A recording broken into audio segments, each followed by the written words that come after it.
होई मारा मारी आज करी बड़ी यारी चाहे होई मारा मारी आज करी बड़ी यारी चाहे होई मारा मारी आज करी बड़ी यारी चाहे होई मारा मारी धके अखड़ा में रगड़ी कि अब गिर जादो जी के झंडा तहरा लहंगा पर फहरी कि अब गिर जादो जी के झंडा तोहरा लहंगा पर फहरी आज करी बड़ी यारी चाहे होई मारा मारी आज करी बड़ी यारी चाहे होई मारा मारी धके अखड़ा में रगड़ी कि अब गिर जादो जी के झंडा तहरा लहंगा पर फहरी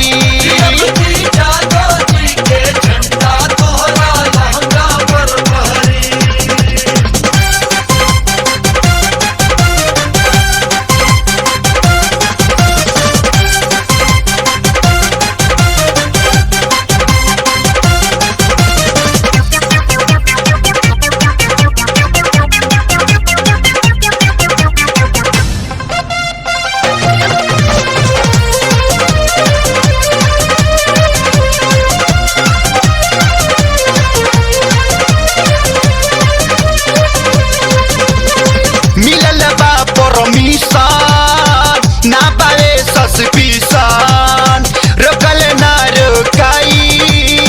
बन गइल बा मिशन तो तहार का मतलब बा मिलल बा परमिशन ना पाए सस्पिशन रोकल ना रोकाई बन गइल बा मिशन करी मूड फरेस छोटा देखो ता डरेस करी मूड फरेस छोटा देखो ता डरेस जब मिलबू तू भीतरी कि अब गिर जादो जी के झंडा तहरा लहंगा पर फहरी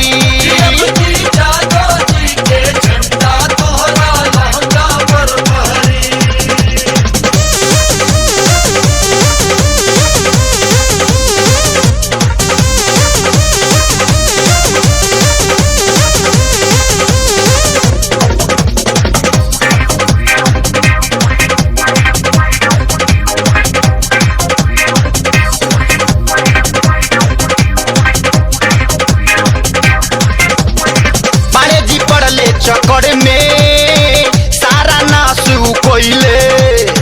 तनी सा पाए खाती धूरे धूरे बिकैले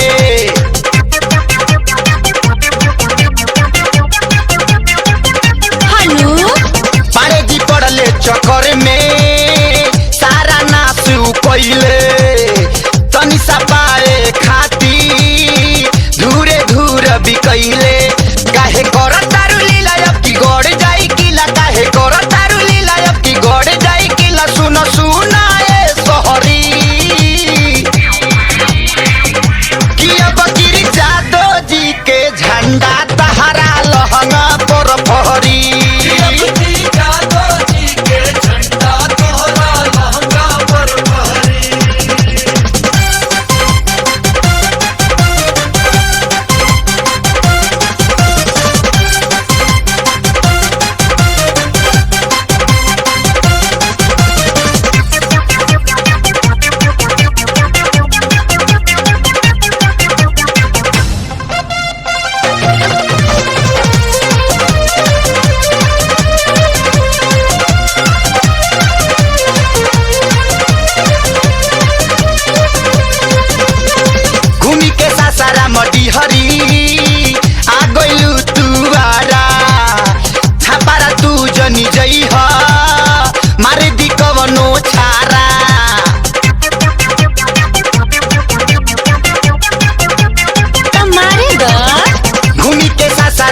मैहरी आ गइलू तू आरा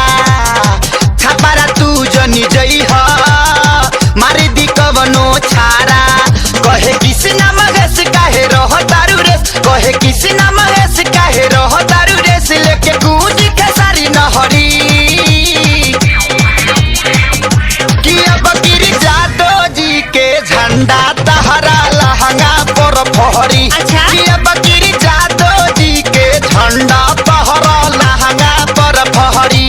अनु। आज करी बड़ी यारी चाहे होई मारा मारी आज करी बड़ी यारी चाहे होई मारा मारी धके अखड़ा में रगड़ी